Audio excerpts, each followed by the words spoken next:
दोस्तों, आज की ये कहानी एक ऐसे केस के बारे में है जिसे दुनिया के सबसे खौफनाक पैरानॉर्मल केसेस में से एक माना जाता है। ये वही केस है जिस पर horror movie the Conjuring the devil made me do it बनी थी। ये वाकया अमेरिका के शहर ब्रुकफील्ड का है। 3 जुलाई 1980 की रात बहुत तेज बारिश हो रही थी। इसी शहर में 11 साल का एक बच्चा डेविड ग्लेट्सल अचानक रात को चीखता हुआ उठ गया। इसने अपनी फैमिली को बताया कि इसके कमरे में एक अजीब आदमी नजर आया है, जिसकी आंखें काली हैं, चेहरा पतला है और दांत बहुत खौफनाक है। शुरू में इसकी फैमिली ने सोचा कि शायद डेविड ने कोई बुरा ख्वाब देखा है, लेकिन असल कहानी अभी शुरू हुई थी। डेविड धीरे धीरे बदलने लगा। वो हर वक्त डरा हुआ रहता था। डेविड की बहन का नाम डेबी था और उसके मंगेतर का नाम आर्ने जॉनसन था। वही आर्ने जॉनसन जिसके ऊपर कॉन्जरिंग की कहानी बनी है। आर्ने कुछ दिनों के लिए डेविड के घर रहने आ गया क्योंकि डेविड की तबीयत बहुत खराब होती जा रही थी। हर रात डेविड चीख कर उठता और कहता कि वही काली आंखों वाला आदमी उसके कमरे के कोने में खड़ा इसे झूरता रहता है। कभी वो कहता कि एक दिन वो मुझे अपने साथ ले जाएगा। कुछ ही दिनों बाद डेविड के जिस्म पर अजीब जख्मों के निशान आने लगे। रात को घर के ऊपर वाले हिस्से से अजीब आवाजें भी आती थी। इसकी फैमिली बहुत ज्यादा डर गई थी।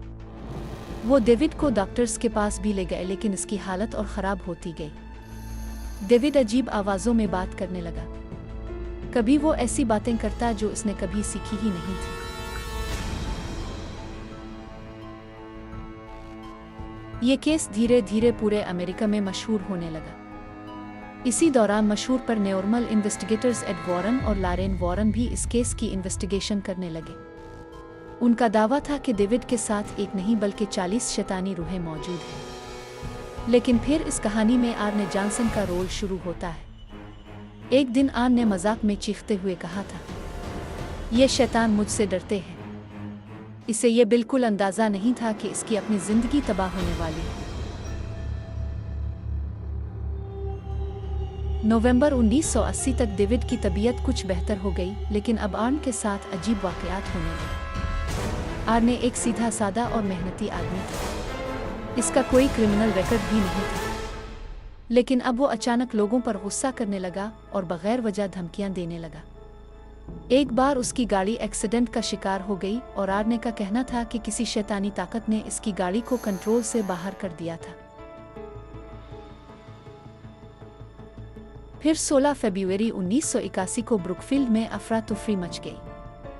आर्ने जॉनसन ने एक आदमी का कत्ल कर दिया। इस दिन आर्ने अपनी मंगेतर डेबी और अपने दोस्त एलन के साथ रेस्टोरेंट में मौजूद था। खाना खाते हुए एलन और आर्ने के दरमियान बहस शुरू हो गई। अचानक आर्ने ने टेबल से चाकू उठाया और एलन पर हमला कर दिया। कई वार करने के बाद आर्ने वहां से फरार हो गया। एलन की वहीं मौत हो गई। पुलिस ने कुछ ही घंटों में आर्ने को गिरफ्तार कर लिया। कत्ल के कई गवाह मौजूद थे और उसके बचने के चांसेस बहुत कम थे। लेकिन कोर्ट में आर्ने जॉनसन ने एक ऐसी बात कही जिसने पूरी दुनिया को हैरान कर दिया। इसका कहना था, मैंने ये कत्ल नहीं किया। मेरे अंदर शैतानी रूह थी जिसने मुझसे ये काम करवाया। यही वजह है कि मूवी की टैगलाइन भी यही है, the devil made me do it. लेकिन कोर्ट में इस बात का कोई सबूत मौजूद नहीं था। बहुत से लोगों का मानना था कि ये सिर्फ एक कहानी थी ताकि आर्ने को सजा से बचाया जा सके। केस कई हफ्तों तक चलता रहा और मीडिया में बहुत मशहूर हो गया।